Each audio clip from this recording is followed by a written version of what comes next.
Presented by Sandhya Entertainment. Music project.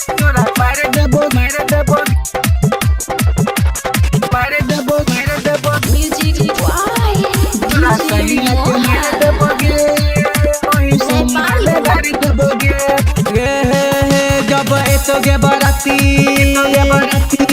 छोड़ी जब एतोगे बराती चले लागत भराती डीजे पर डाके फाड़ देबोगे बुझली जब एतोगे बराती चले लागत भराती डीजे पर डाके फाड़ देबोगे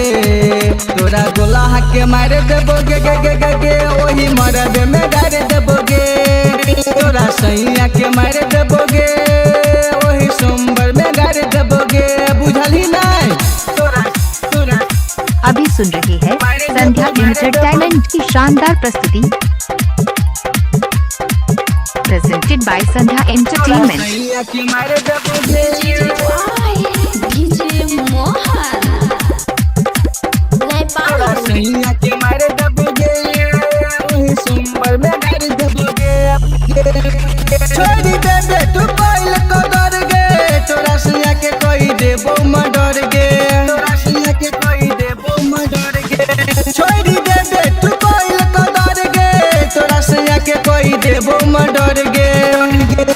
अपन ममिया भरा के घर दोसरा बसा के अपन ममिया भरा के घर दोसरा बसा के हम दुनिया उजाड़ देबे गे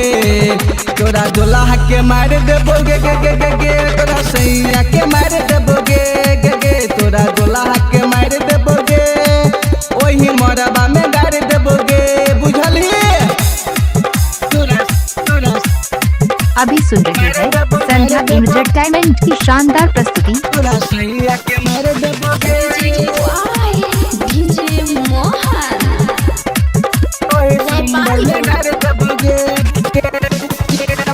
जगते नारी लाल चैरान आवाज गे घुरन याद बंद कर तो आवाज गे घुरन याद बंद कर तो आवाज गे हर किशोरिया दब चैरान आवाज गे घुरन याद बंद कर तो आवाज गे बलि सैया के चढ़ेबे ने सुधीर के पेबे गे छौरी बुझलही बलि सैया के चढ़ेबे ने सुधीर के पेबे अपन दुनिया उजाड़ लेबे गे तोरा दुल्हा के मार देबोगे गे गे गे गे तोरा सैया के मार देबोगे गे गे तोरा दुल्हा के मार देबोगे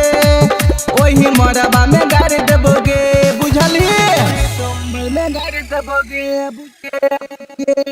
यदि आप चाहते हैं संध्या एंटरटेनमेंट के सभी ऑडियो वीडियो देखें तो चैनल को सब्सक्राइब जरूर करें और बेल आइकन को दबाना ना भूलें।